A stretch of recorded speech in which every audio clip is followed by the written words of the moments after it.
Saturday the 18th of June 2022, and it's race 1 of 2 this weekend for the Honda British Talent Cup at Knockhill in Scotland. And number 4, Sullivan Mounsey, as quick as ever off the line to lead the field down through the infamous Duffer's Dip on the opening lap. But before long it was Johnny Garness, the championship leader, who was challenging the returnee Evan Belford, back from a really badly broken leg in the first practice session of the season at Silverstone earlier this season. The two former teammates toe-to-toe at the front, Garness back in front early doors, but then did he hit the curb? Was it a strong crosswind? We've heard both in the paddock. Whatever it was, Garness was out of a 3.2 second lead, and it would have extended his championship lead.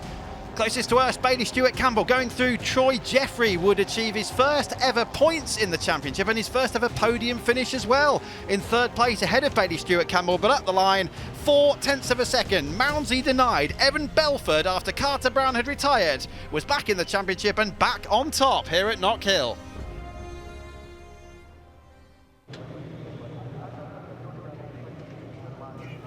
2 o'clock local time here at Knockhill in Scotland. Here we go then. It's race 2 of 2 this weekend for the Honda British Talent Cup on what is the shortest track on the calendar. We were queuing to get in this morning. It's an absolutely brilliant atmosphere here, just touching now on 20 degrees Celsius track temperature, 14.5 air temperature, as you can see for yourself. Neil Mackenzie and Greg Haynes are with you, but down on the grid it's Bailey Stewart-Campbell, who was just denied a podium yesterday. It would have been his first by Troy Jeffrey. They were together over the line. Here is Troy Jeffrey, his first ever championship points here on Saturday, and his first ever podium as well, to the delight of the Scottish crowd.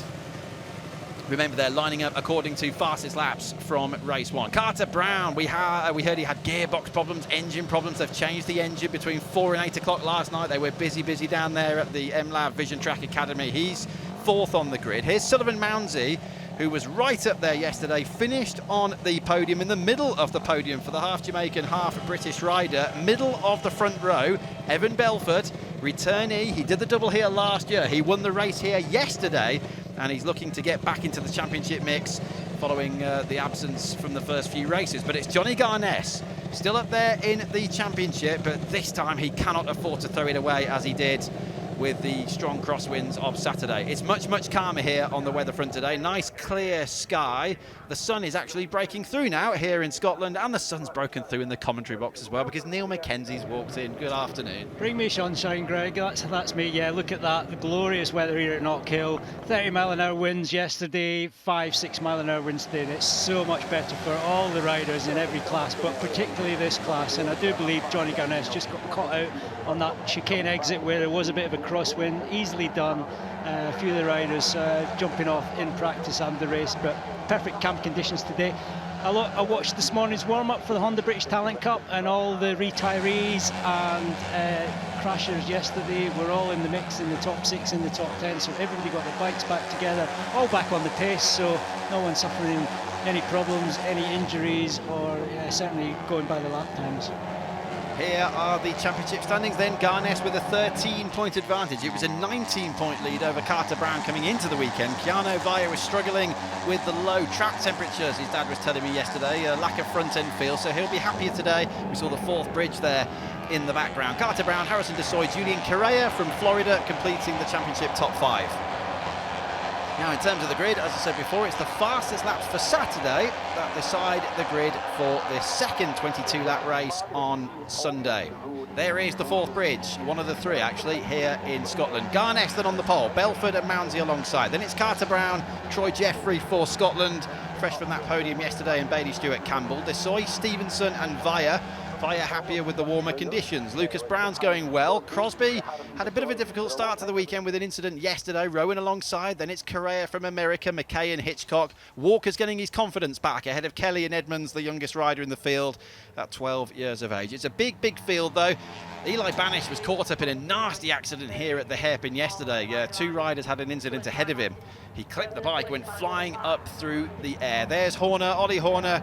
It's his 2nd event of the season at the back of the field there, so let's see what he can do from there. But Neil, it's going to be non-stop right from the beginning. We had crashes yesterday, technical problems, and just real variety again, but an amazing return for Evan Belford. That's right. It could easily have been a 6-way battle to the flag, but there was a sort of Big loss along the way. Yeah, it wasn't ideal at all. Edinburgh Castle there in the background, camera wiggling around a little bit, but as I said, the wind is a lot less strong today. I can see a six-way battle for this. Johnny Garness in yesterday's qualifying was almost half a second faster than anyone, so he definitely seemed to have the pace, but that was in the windy conditions. The lap times are much closer for the grid lineup for race 2 here, so it will be interesting, but there's a lot of guys want to make up points, want to make up for not finishing yesterday. Quick shout out to Luca Hopkins as well. He was hurt in a crash in qualifying, a facial injury. His visor broke and it left him with a nasty cut across his forehead. He is okay though apart from that, but not racing this weekend. Here we go then, we are ready for the Talent Cup. Steady for the Talent Cup, and when the lights go out, it's go for the Talent Cup for the second and final time this weekend. Mounsey cuts across, nearly clips the front end of Evan Belford, and he leads again as he did yesterday. Sullivan Mounsey, the lightweight rider. Troy Jeffrey, 21, looks up the inside. That was so close to contact though off the line as they come under the bridge. It's Mounsey leading. There's Garness. Carter Brown goes at the inside of Evan Belford. Everybody else sorting themselves out down through McIntyre's. But Neil, there was so nearly a touch before they even got to the first corner. Sullivan has to be careful. On the opening lap yesterday, he was quite lively, just moving across the track, which is fine, but you really don't know what anyone else is doing. He's really trusting the other riders there. That was a little bit naughty. He was squeezing. I know what he's trying to do. He's trying to get to the left side to get a nice run into turn 1. But yeah, it was a little bit nip and tuck there, but yeah, just like him to be a little bit more careful, especially in the opening laps. So Garness is in front. There's Carter Brown and Troy Jeffrey together. Troy runs a bit wide. The pink bike just behind the purple bike is Bailey Stewart Campbell. Towards us then, 57 is Garness. Then it's Sullivan Mounsey. Looking at the top of the screen, they are all through the hairpin. That's good news. There's often incidents there on the opening laps of races here at Knockhill. Can Carter Brown take Troy Jeffrey? No, he can't. Behind, Desoy and Vaya were right together as well. Microlis teammates, remember, Keanu Vaya happier today with the warmer conditions. He was struggling with a lack of front-end feeling in race 1 yesterday. The Dutch rider, who is aiming for the championship title this year, brother of Colin Vaya, Red Bull rookie star, and they're of course racing at the moment at the Saxonry. Now look at this. Watch number 4 on the left-hand side of the screen, Sullivan Mounsey. Excellent start as he always has, but he's going to cut across the front of Evan Belford. A pincer movement there. Belford almost sandwiched. Look, Garness had to move over as well, Neil. Yeah, Sullivan Mounsey can see Evan Belford in his peripheral vision, so he knows he's going to squeeze him. He knows he was coming over him and forcing him into other riders on the left, so that's what was a little bit naughty in my opinion. He was out dragging him, it's fine, but he just needed to hold his line a little bit just to keep things safe. He has to be careful because race direction will keep a close eye on things like that, and if he does it too often he'll be facing some penalties. Here's Carter Brown attacking Troy Jeffrey, and he goes through, so that's up into 4th place, but they are almost 2 seconds behind, well, 1 second behind 3rd place, Evan Belford here. Yeah, talking about penalties, no long lap here at Knockhill because of the way the circuit's laid out. It'll be a 2-second time penalty for a long lap and an 11-second time penalty for a ride-through. There's no ride-throughs here either because the pit lane's pretty short and narrow here at Knockhill. Look at this though. This is only lap 3, as you can see at the top, and it's Garness, Mounsey, who's never won a race in the Talent Cup, and Belford, and then that big sizable gap back to Carter Brown, who's ahead of Troy Jeffrey, Bailey Stewart Campbell, Desoy, Vaya. Here they all are. Bailey Stewart Campbell is attacking Desoy, so that means Harrison's actually just moved ahead as they got down to the hairpin. Number 55 is ahead of number 9. And great to see number 1 Troy Jeffrey just getting so much confidence after yesterday's podium position. He's never been in this kind of company racing before. He's a very smooth rider, very small rider, quite young, quite inexperienced, but he's now up with the likes of Carter Brown there, who really are hard chargers, but he's doing a great job there, Troy, and he'll learn an awful lot more in today's second race.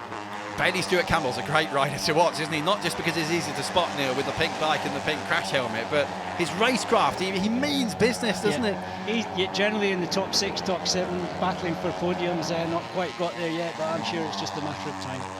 So Belford sets the fastest lap of the race, as you saw. He's in 3rd place at the moment. Look, there he is, the red bike. Back in action this year. Crashed, free practice 1, Silverstone, start of the season, Brooklands corner, and was run over by Garness, who had nowhere to go behind him. That's all in the past now, and Belford is looking to get back into title contention. I've spoken with Casey O'Gorman's management team. They're such lovely people. 92 points, they reckon it was.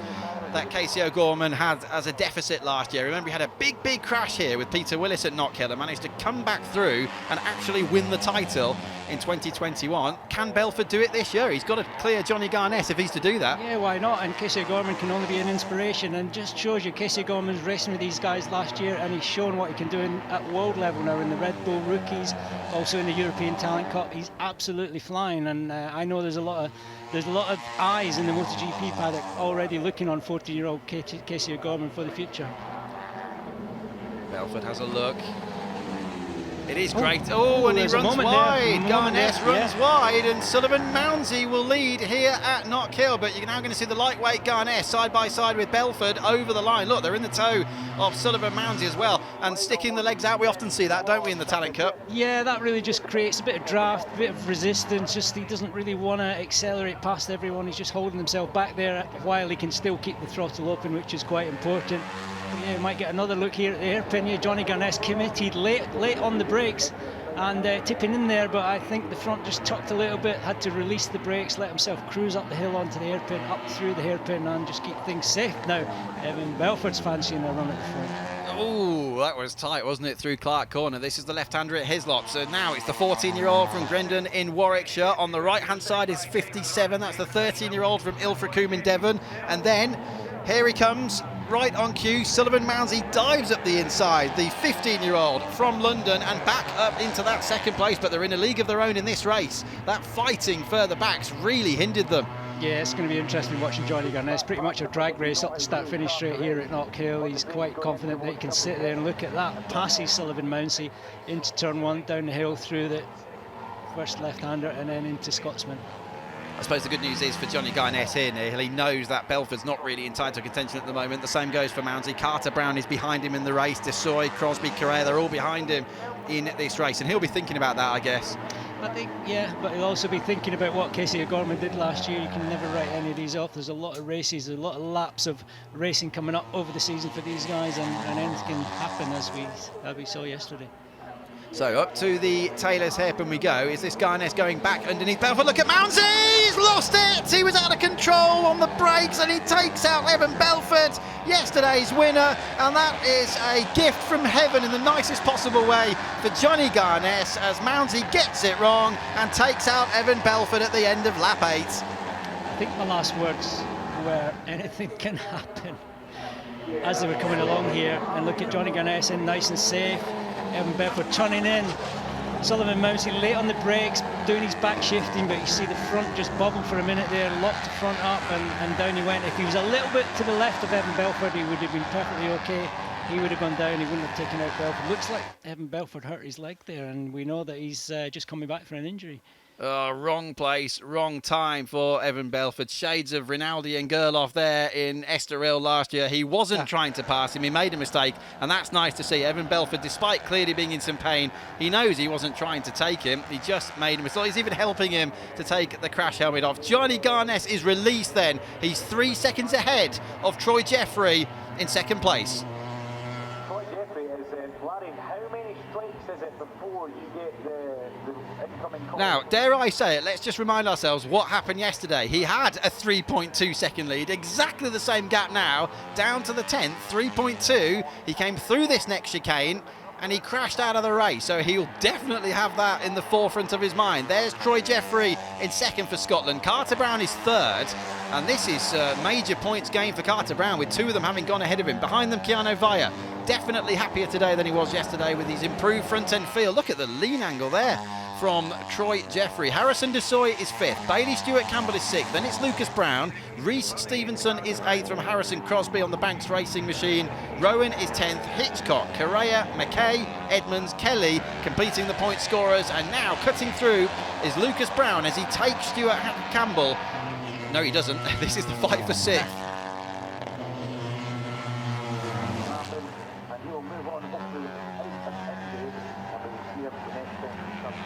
Nearing half race distance here in the second and final Honda British Talent Cup race of the weekend at Knockhill in Scotland. Drama just a few minutes ago. If you are just joining us, we saw a brilliant fight for the lead. Johnny Garness was under attack, but Sullivan Mounsey made a mistake into the hairpin and unfortunately wiped Evan Belford, yesterday's winner, out of the race. So this now is Jeffrey versus Carter Brown for second place. And again, Jeffrey has a really novel line through Clark. Yeah, tidy little line. I've watched Troy Jeffries from, he's still only young, but from a very young kid on with Macintosh Mini Motor Series up here in Scotland. And he was basically head and shoulders above everyone. It was like he needed to move on, but he was too young. And it's really good, and there's no reason why he can't take these skills. This track at Knockhill is really good. It really has everything. If you can learn your trade up here, you can really take it anywhere in the UK. So what an absolutely brilliant confidence builder. Fastest lap yesterday for Troy was a 54.5, and he's replicated that today, so maintaining yesterday's pace, but he's just chipping away. Each lap time is so consistent and so immaculate, and you can see the other guys here, Carter Brown included, really having his work cut out. The Cresswell guys, microlized bikes there on the back of Carter Brown now, and he's going to cause him a bit of trouble, I think. That is Via and Desoy. Yeah, Desoy from Basildon, the rider at the back of the pack here, number 55 in 5th place. He's loving this fight ahead of him, I'm sure. Can he try and get in on the act side by side for a sequence of corners earlier in the lap there? Carter Brown and Keanu Via, number 53. Keanu Via has won a race already this year, and that was Silverstone, the opening round of the season, the second race there in a photo finish, if you remember.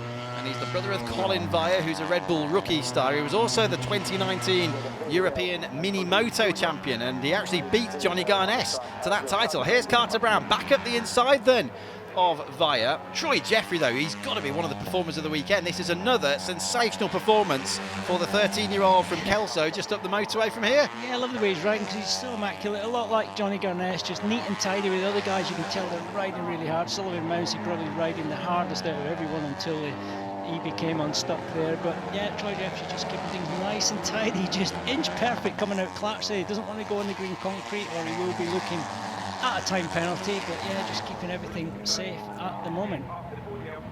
This is the Taylor's hairpin. Carter Brown really heavy on the brakes there. Here's Harrison Desoy.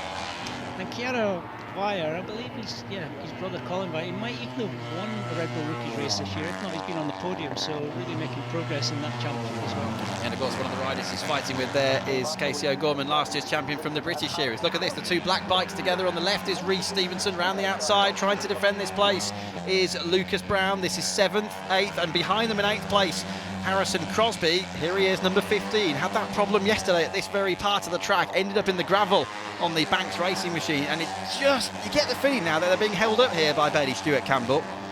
I love the look of these two bikes. They remind me of John Player Norton's white backgrounds, black numbers, black bikes. It really just stand out. And not all black bikes work, but they've got things looking spot on. Bikes are immaculate, very shiny, and yeah, doing a great job here. Yeah, Steve Patrickson is running the Lucas Brown machine as he tries to go around the outside of the Team 151's Lexter bike of Bailey Stewart Campbell and then Stevenson. It's very much a family effort there. The team from Skegness, Rocket Racing, and O'Tracy and everyone egging him on back down in the awning. Oh, and he's moving across on Lucas Brown as they come over the brow of the hill, but Lucas has got the inside line.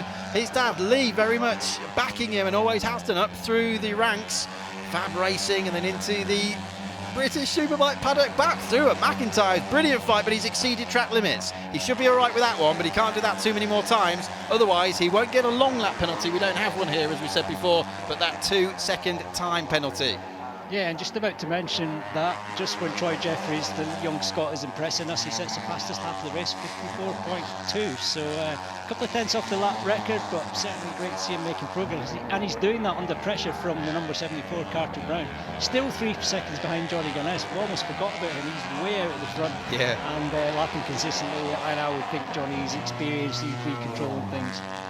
Bad news for the Davidson Pete Banks racing machine. Alfie Davidson, the 14-year-old, out of luck this weekend into the pits. Now, we just had a change here because Via and Desoy keep swapping positions, but Carter Brown has escaped. He's actually just set the fastest lap of the race. Wow. As we now get a notification from race control that Stuart Higgs and the team are looking at the incident, or they will be.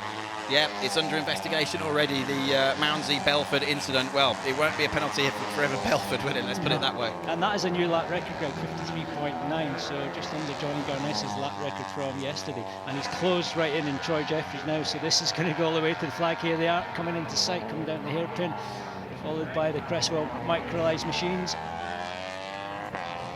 Okay, this is the hairpin, like you say, Neil. Oh, we're going to get a change, but he's given him the room. That was really sensible stuff there from Keanu Via. he's not going to risk taking his teammate out of the race. Now behind, Stevenson's got to the front of the pack. He's passed Bailey Stewart Campbell. Then it's Lucas Brown, the second of the black bikes. And the yellow bike, as we said before, is... as they come through, obviously Harrison Crosby, number 15. Look at Bailey Stewart Campbell, it caught me out there. I thought he was going to dive back up the inside of Duffy's Dip, but Stevenson, he's in the groove now. He seems to be happier in the warmer conditions. Yeah, track temperature's up, grip is up, Dunlops are working a lot better. Just the combination of cool track temperatures, cool ambient temperatures, and that 25-30 mile an hour wind is not good. Nice pass there into Clark. And yeah, just sitting there, and I suspect he's got something in hand. He's certainly got a nice drive out there. Maybe he's got something on the brakes, or maybe he's just going to leave it till the closing laps. Maybe not. There's 2 approaches to the hairpin. There's that late out braking manoeuvre, and then another sweeping line, which tends to give you a better slingshot onto start-finish straight. Look at this chaos further back. Julian Correa's in a squeeze there on one of the microdisc bikes. The rider from Florida. Interesting first experience of Knockhill for him, but towards us, number 65 there is Alexander Rowan, the 14-year-old, the Victoria House Academy bike from Dramara in Northern Ireland. He is in the top 10. Then Harrison McKay, 43, just behind them is Hitchcock. Ryan Hitchcock, 14, one of those Ryan Saxby city lifting bikes. Here they are, down into McIntyre's, and also in the mix, right behind them, you've got Edmonds, who's the youngest rider in the race at 12 years of age on the MJL racing machine. 12-year-old Clayton Edmonds, challenged by Julian Correa. Completing the point scorers is Calvin Kelly on the Thornycroft racing bike. They're all Hondas, of course, in this class, down in 15th place. Yeah, credit to Edmonds. 12 years old and in the points, doing a great job. Yeah, and they're fighting just as hard back there in the pack, aren't they, as they are here towards the front. But there is Carter Brown. You said he'd set the fastest lap, Neil. I think he sets another one as well. But he's side by side with lightweight Troy Jeffrey. Oh, lovely moves. Great stuff from Carter Brown. Remember, they've had the engine out of that bike. Gearbox troubles yesterday. Engine troubles. We saw the bike smoking. Pulled out of 3rd place.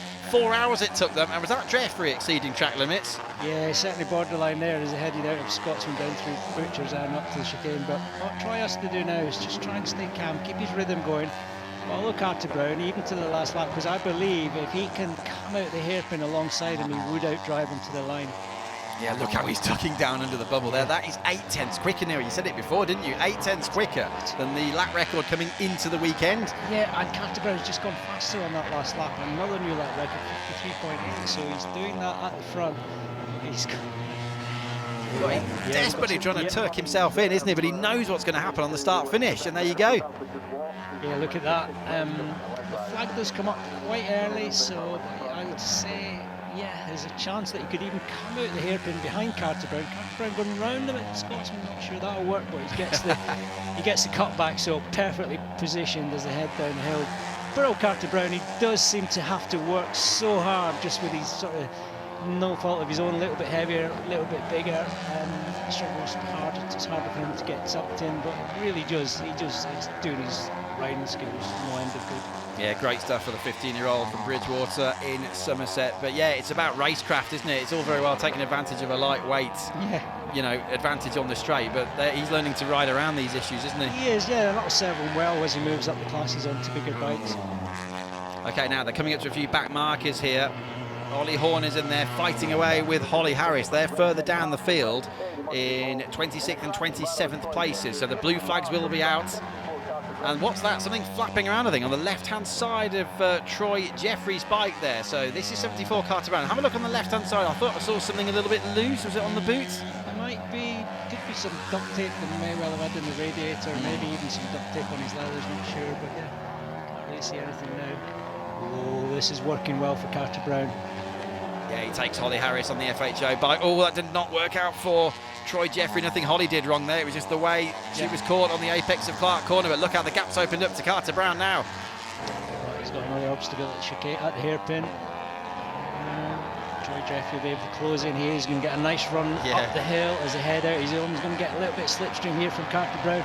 Chooses to go to the right-hand side, but I don't think he's going to lose out too much. Salisbury's Ollie Horton doing a great job there to keep out of the way. We're into the penultimate lap here at Knockhill. 21 of 22.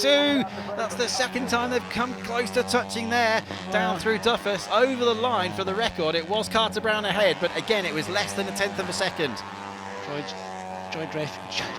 easy for me to say, Troy Jeffrey could do with just hanging out a little bit more to the left, because Carter Brown's shown his hand there a few times. He knows he can go down the outside and ride round him, so it will be interesting. On the penultimate lap now, as they head round to the hairpin for second last time. Here he comes. Is he even going to try and do him before the hairpin, or will he just sit behind him? This is the dress rehearsal then, Troy. Down into Taylor's. This is the penultimate lap. He goes through. Carter Brown ducks back underneath him, as you can see for yourself. But let's see what the purple bike can do now in the tow. This is not the last lap. This is the penultimate lap. How close will he be side by side over the line? And who was ahead over the line? It was Carter Brown by 35 thousandths of a second. But this is the final lap now. Yeah, and Troy Jeffrey's still in front, so he really has to work hard, hit all these spots. Carter Brown looking around the inside, again looking for the cutback as a head down to Butchers. It might or might not work. It does work this time, but Troy Jeffrey's going to get a nice run through the chicane here. Up to Clark's one final time. You can see the focus in the eyes there. See how Carter Brown's running a darker crash helmet visor, completely transparent clear one for Troy Jeffrey. Yeah, I love Troy Jeffrey. Yeah, clearly see everything's eyes. Yeah, he's in a good position here, and he's late on the brakes. He's proved that he can outbrake Carter Brown in here, but this is going to be a bit of juggling going on here. Troy Jeffrey. Oh, I think Carter Brown's got he's lost out. He's lost out. Fair play to Carter Brown. Really great racecraft. Johnny Garness takes the win. Yes, he does. Garness wins for the fourth time this year. Carter Brown takes advantage of Jeffrey's mistake there. Look how close the charging Reece Stevenson was to Via and Desoy. Stuart Campbell is seventh from Crosby, Lucas Brown. The rest of them coming through side by side here as well. Hitchcock and McKay are together. McKay gets that 10th place from Ryan Hitchcock. Edmonds, Rowan, Correa and Kelly completing the point scorers. But Johnny Garness makes up for throwing away the victory.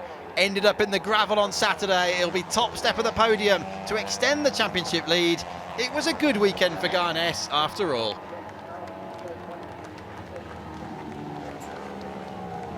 Well, that really is a tremendous run of form so far for the 13-year-old from Ilfracombe in Devon. It was a win in the first race at Silverstone. Hit trouble, if you remember, with that carnage on the last lap in the second race, but then win at Alton Park, third at Alton Park, second and a win, a joint win, of course, with Carter Brown at Donington.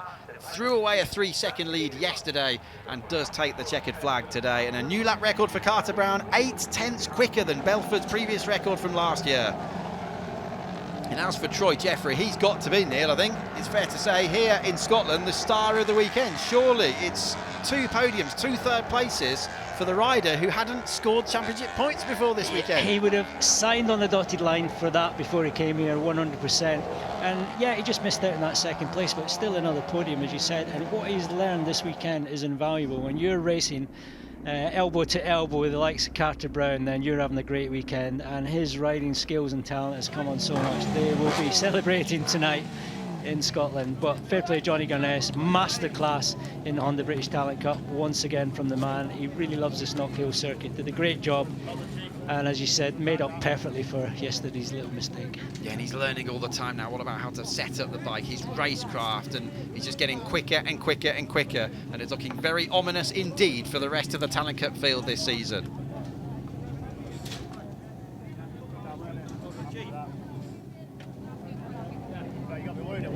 Johnny Garness into Parc Fermé here at Knockhill. He was in the gravel yesterday. He's on the top step of the podium in the next few minutes here in Scotland. He extends his championship lead after a dominant victory here.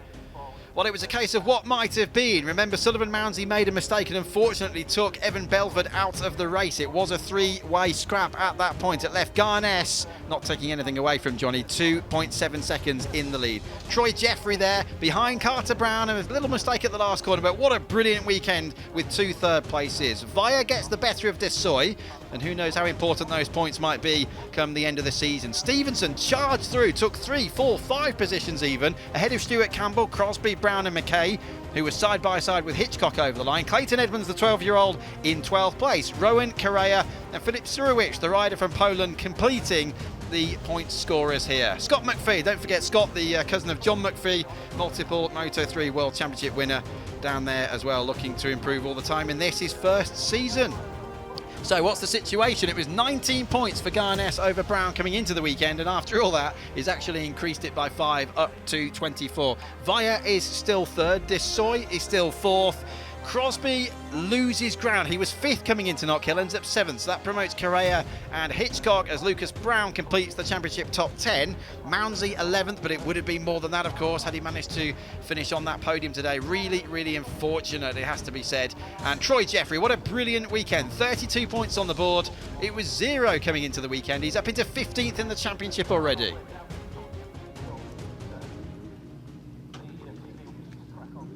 Johnny Garness, congratulations there on that race victory. How important was it to get back on the top step, especially after crashing out yesterday?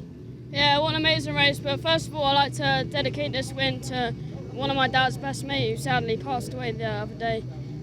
He's called Wig. Yeah, lots of love to him and his family. But yeah, what an amazing race this was.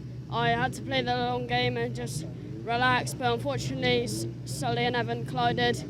But which made I could have had a lot more longer gap, and I just had to relax, keep calm, and yeah, now I'm comfortably 24 points in front in the championship, and it's just, yeah, it's really nice. I'd like to thank Simon Marsh, Somnai, LS2 Helmets, RNG, Seaborn Leisure, and all of the people that have helped me here.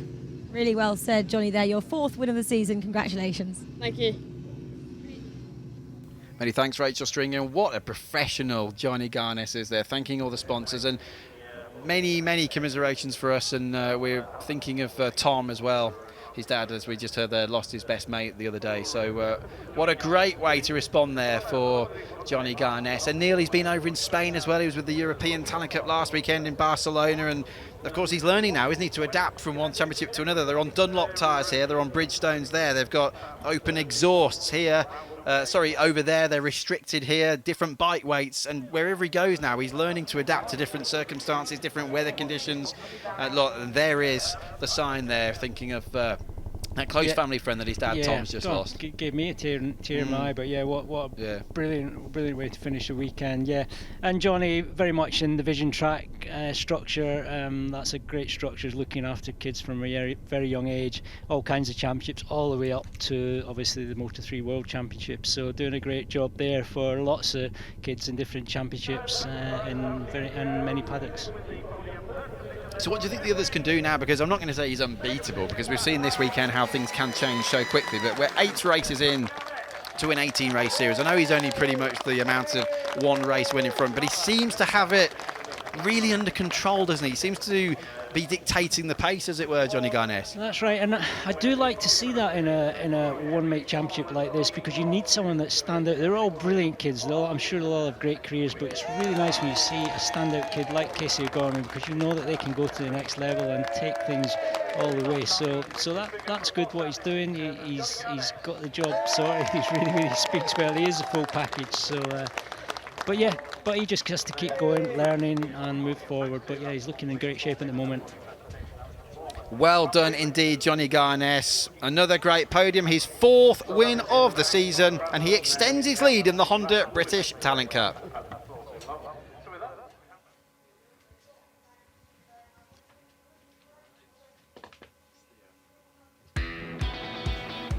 Well, we'd seen massive drama in the first race of the weekend here at Knockhill for the Honda British Talent Cup, but look how Sullivan Mounsey cuts across the front of Evan Belford. They would make even more contact later on in the race. At this point, though, Sullivan Mounsey leads down through Duffy Stip on the opening lap of 22. Mounsey leads, Garness is second, Carter Brown ducks up the inside of yesterday's winner, Evan Belford. He'd won on Saturday. There's Carter Brown, though, taking Troy Jeffrey. A brilliant weekend for him. But look, there's the first drama we saw at the hairpin. Garness runs wide, and the other two punish him for that. Mounsey and Belford go through. Some very novel lines indeed for Sullivan Mounsey, but none more so than when he wipes Belford out. He wasn't trying to pass, he overcooked it, and unfortunately Evan was in the wrong place at the wrong time. Garness comes through, though, to take his 4th victory from 8 races so far this season. Next stop, Brands Hatch on the Grand Prix circuit at the end of July.